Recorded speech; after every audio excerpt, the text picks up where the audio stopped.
Les gens qui m'ont connu en transition prennent un malin plaisir, toutes les personnes qui connaissent mon histoire, à continuer à m'appeler monsieur du matin au soir. Une fois à la pharmacienne qui me connaît depuis toujours, qui me donne le traitement hormonal, qui est au courant de tout, qui est au courant de mon mal. Un jour, j'oublie un bête stylo sur le comptoir. Et devant tout le monde, alors que j'étais en jupe et maquillée, elle a hurlé: Monsieur, monsieur, vous avez oublié votre stylo. Je me suis dit dans ma tête toute cette scène pour un bête stylo. Moi, je pense qu'elle prenait grand plaisir. Donc, tout le monde s'est retourné en regardant la bête. Voilà. Une gynécologue qui avait la tête entre mes jambes comme ça, j'avais des irritations, donc qui regardait et qui m'a appelé 30 fois monsieur, hein, alors qu'elle avait sa tête à 3 centimètres de mon nouveau sexe. Une fois chez un docteur généraliste, il m'a dit: pourquoi vous prenez des hormones? Ben, je lui ai dit: je suis malheureusement une personne trans, je prends un traitement hormonal féminisant. Dès que j'ai dit ça, il a commencé à me bombarder de monsieur. Alors il disait un mot: je, monsieur, pense, monsieur, que, monsieur, vous, monsieur. Bon, en fait, je venais pour un problème de pied. Il me dit: mais de quoi souffre monsieur votre pied? Même mon pied était monsieur. Ça va vraiment très loin. Ça fait très mal parce que ces gens-là nous remettent dans le corps d'homme et j'ai l'impression que le feu recommence. Je me dis: bon, il me voit comme un homme, ça continue, je vais jamais m'en sortir. Alors moi, je dis à tous ces gens qui sont transphobes: ce n'est pas la peine de nous punir.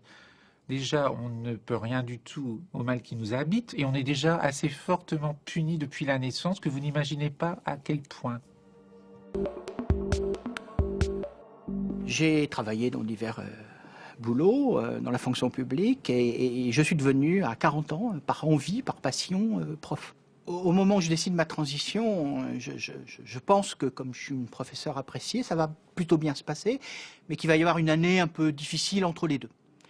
Donc du coup, je demande un congé de formation, tout se passe bien, une année merveilleuse, hein, de transition, etc. Et au mois de mai-juin, le rectorat m'appelle pour prendre contact et puis voir comment je vais réintégrer. Donc j'arrive à l'accueil, visiblement ils attendaient à monsieur Nico, je précise que c'est madame Nico. Je suis habillé banal, hein, petite jupe, machin, enfin voilà, comme n'importe quelle autre fille. Je tape, j'entre, et j'ai vu sa surprise, il me fait asseoir. Et bon, très aimable, madame Nico, aucun problème. Je lui dis: est-ce qu'on pourrait changer mon prénom, mettre mon prénom usuel vis-à-vis des élèves, simplifier la vie quand même, ça va être compliqué sinon. Si c'est monsieur machin alors qu'il voit madame machine, les élèves vont pas comprendre, les parents non plus, ça va vraiment être difficile alors que le but c'est que ça se passe bien. Il me dit: écoutez, moi je suis d'accord, je connais pas bien le sujet. J'ai un coup de fil une semaine après qui me dit: voilà, je suis absolument désolé, j'ai une mauvaise nouvelle. Le recteur de l'époque, donc dans l'académie de Nancy, s'est intervenu auprès du ministère pour demander l'autorisation, et le directeur de cabinet du ministre de Robillard à l'époque, de l'Éducation nationale, a donné ordre au recteur de ne pas le faire. On ne change pas le prénom d'une personne transgenre avant qu'elle ait un changement légal d'état civil dans son emploi. C'est-à-dire, en gros, on l'empêche de travailler, parce que c'est pas vivable, vous comprenez bien. Moi qui étais une prof passé au grand choix, très bien noté, apprécié, enfin bref, je suis parfait. Et là, je suis plus rien, je suis plus qu'une sale trans qu'on n'a plus besoin de ménager, qu'on n'a plus besoin de respecter, et en gros, on m'empêche de bosser. La liberté, l'égalité, la fraternité, on accepte toutes les différences. C'est ça le discours qu'on tient aux élèves.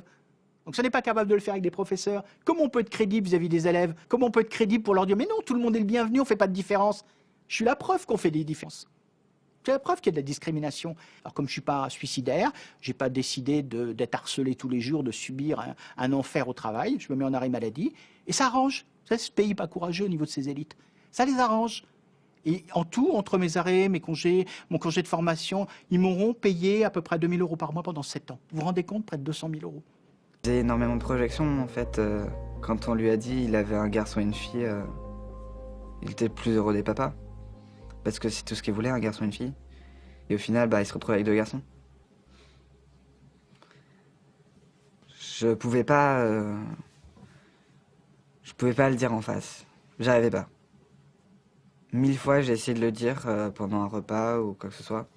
Mais c'est extrêmement dur de le placer entre le fromage et le dessert. Donc j'ai écrit plein de fois une lettre, j'ai refait, j'ai réécrit, j'ai reformulé, j'ai fait au plus simple. Je voulais que ce soit au plus simple et au plus vrai. Et j'ai fini par laisser la lettre un soir pour qu'il la découvre au réveil. Je dirais pas que c'est la première, mais c'est une des rares fois où je l'ai vu pleurer. Parce que il n'avait pas conscience de toute cette souffrance que j'avais en moi. Et du coup, le fait de voir que j'avais cette souffrance en moi et de pas l'avoir vue, ça lui a fait mal, mais tout ce qu'il voulait, c'était mon bonheur, que je sois heureux. Et, euh, et je lui avais dit que j'avais choisi mon prénom parce que je voulais que ça reflète nos origines bretonnes. Et en fait, quand il est venu me voir pour qu'on en parle, il m'a dit bah, de toute façon, t'inquiète, moi je serai toujours Morgane de toi. Parce que c'est un très grand fan de Renaud. Et, euh, et en fait, rien que quand il a dit ça, j'ai compris il me rejetait pas, qu'il me foutait pas à la porte. Parce que j'avais peur de ça aussi, parce que je vivais chez lui. Donc si j'étais plus chez lui, où est-ce que j'allais aller?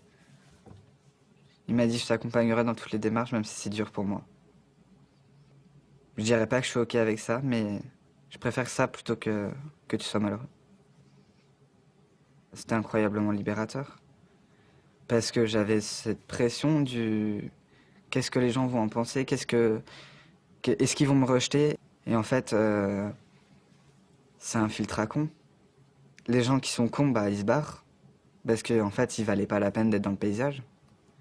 Et puis bah, le reste, ben, ils restent parce qu'ils aiment la personnalité plus que le reste.